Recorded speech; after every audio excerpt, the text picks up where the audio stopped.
Okay, ladies and gentlemen, today we speak about how to play Frost Mages, Skeletal Frost Mages. I'm currently level 73.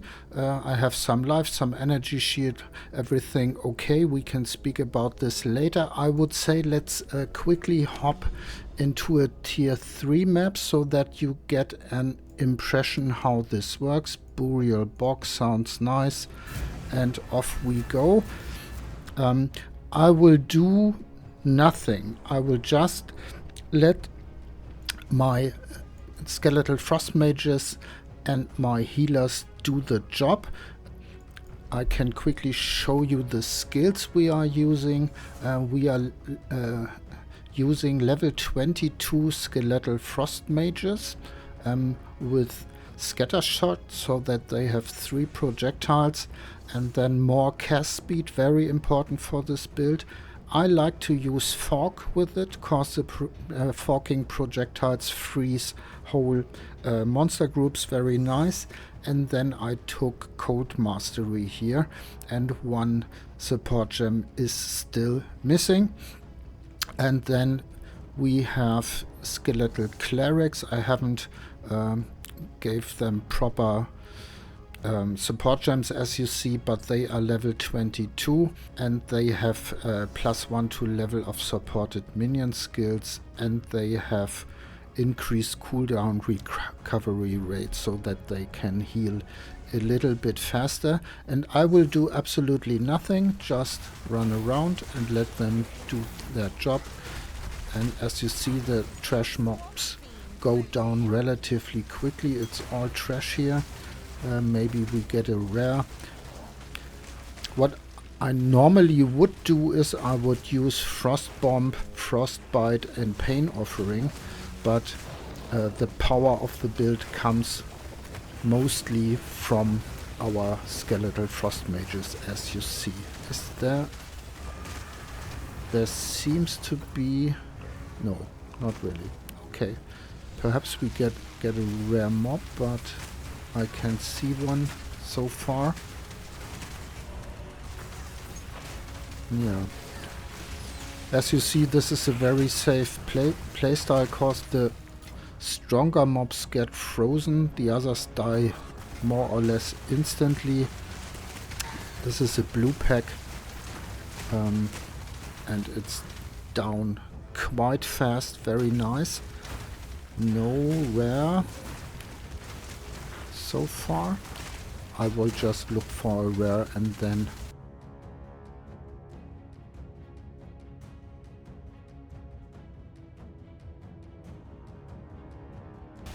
yeah, there's our rare mob, and we will see if they can kill him without my support. They are still killing the smaller mobs.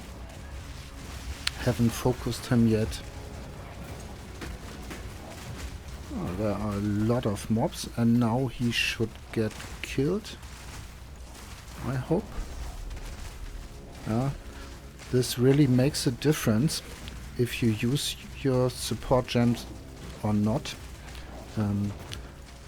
So he has no cold exposure, no lowered cold resistance. This really makes a difference, but they killed him.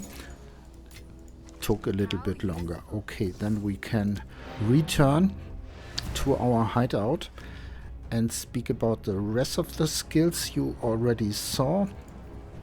We can have a look. So we use Skeletal Frost Mages and Skeletal Clerics, and then we use Frost Bomb. This gives cold exposure to the mobs. This is very good, and they get, even bosses get frozen in seconds. Yeah, and we use Hypothermia.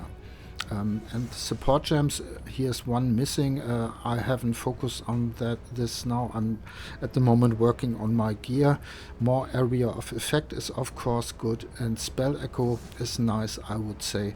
Perhaps you have a better idea. And then I go with hypothermia or frostbite. It's the same here in this game. I would say I use Hidden Curse, more curse effect, and this is very good. Hex Bloom, especially when you have more mobs around you, then this curse spreads and you don't have to cast it again. Cast it one time and all mobs get cursed. Very nice.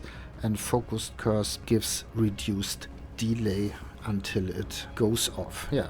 Above that, we don't have so much. We have Skeletal Warriors from our Scepter. I don't like them so much. The Scepter is really good, so I have to stay with it at the moment.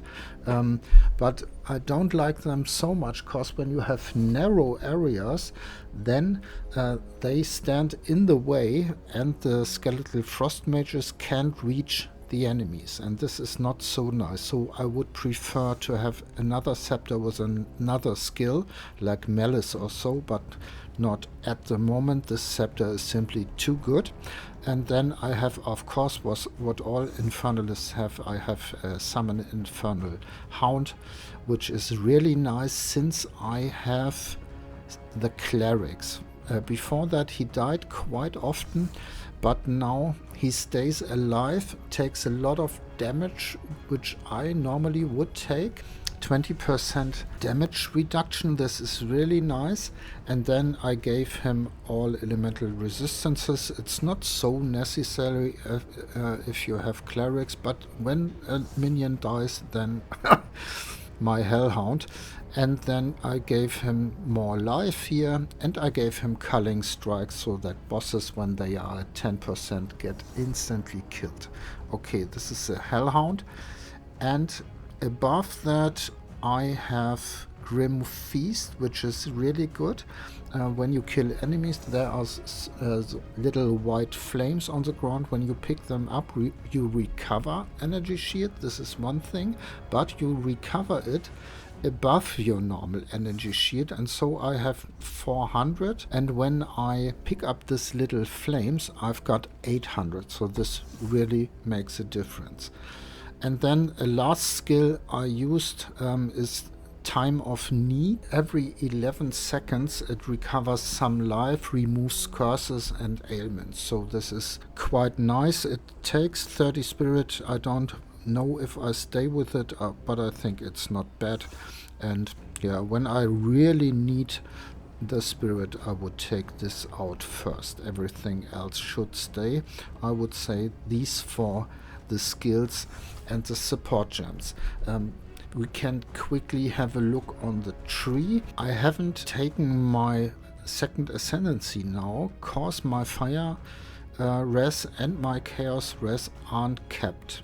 And this is bad, I would say, and so I wait a little bit to take it then. As you see, I have no problems in maps. And then we've got here all this minion damage nodes, of course. When we go up here quite a lot, some cast speed, which is important for our mages, and they deal more damage, more minion damage. And then we can go to the right. In the beginning, if you don't have clerics, I would absolutely take Gravedigger and the other nodes here for revive the minions faster. There is another node down here. You can take it. It's only 3 points away. So then you would have all in all 65% reviving faster. Very nice.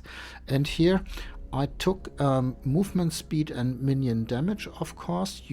I took also increased maximum life. I don't think it's absolutely necessary. If I would take a point out anywhere on the tree, I would take out this one. And then you have to decide yourself if you want the accuracy rating or not. At the moment I'm playing without it. And here's another minion wheel with minion cast speed, very important for us, revive faster and minion damage. And then we've got here nodes which are already for my personal defense, energy shield recovery and energy shield recharge rate. Over here we have some minion damage nodes. I took them, of course, and then I took Vile Mending gave them more life and some chaos res. Not really necessary at the content I'm playing at the moment for tier 3 maps. I think you don't need it, but I already took it. Here are some more energy shield nodes, which I took for my personal defense. This node is mandatory for every minion build.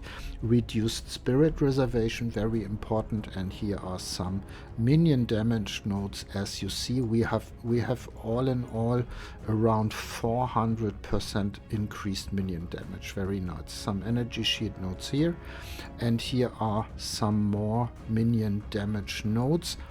I took them because they are nice, and here are more minion damage nodes I took. Very nice one here, 25%. More life, more res. When we go to higher tier maps, then I will take these both. And here we've got some nodes for armor and energy shield, which I took, which I test at the moment. And the last thing to say about the tree is that I took a lot of jewels, all with faster start of energy shield, recharge rate, and then some other useful things like increased critical hit chance. For example, this one has all res for minions, offerings live longer, and here we got skill effect duration above all these energy shield nodes.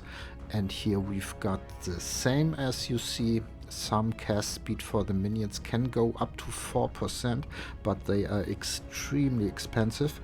And here another one. And what I'm doing at the moment is I'm going up here some points. I think I will take these ones here, 1, 2, 3, 4, 5, 6, and then I have another jewel socket. I think jewel sockets are absolutely important for this build. Okay, then we can speak quickly about my trash gear. Yeah, I have this really good scepter, I would say. Cast speed for minions is important, more spirit is important, and all minion skills is absolutely mandatory. Everything else not so important here. And on the helmet you can have level 2 all minion skills 2, +2 is maximum, so you will want to have this. Everything else you can replace. And you want to have spirit on your body armor, so that you have got a lot of sources of spirit. Here's spirit, here's spirit. And you have to, I have to say that this +2 level of all minion skills also gives spirit in a way, because the higher the skill gem is, the fewer spirit is reserved. So this is spirit 2. Everything else is quite normal. I took a wrong shield. It looked so nice, such a big amount of life, strength, fire resistance, and then I bought it, sold the other one, and then I saw it doesn't have energy shield, so I have to replace this. That was not too clever. My amulet will be the next thing I will replace. I want to have spirit on it, but I also want to have +1 to level of all minion skills. So this is the next thing. I already have 23 exalted orbs, so maybe I can buy it quite quickly. On the rings, nothing special. Life, some rest, some attributes as normal. And the gloves have int, life, armor, and energy shield. Nothing special here. And 30% movement speed is the maximum, I would say, at the moment, as far as I can see. And I took this because this character isn't too fast. This one is quite nice. Maybe I can slam 2x on it. Yep. Nice, we got another resistance, and I think that makes no sense, but we do it and we get maximum mana, doesn't hurt, and another one, increased flask life recovery rate. Okay, that's not important, but the resistance was nice. Wow, we got now capped fire resistance, overcapped a little bit, some lightning, some cold resistance, some chaos. I'm still working on it. Okay, that's it for today. I will finish the map now and see you in the next video. Bye bye.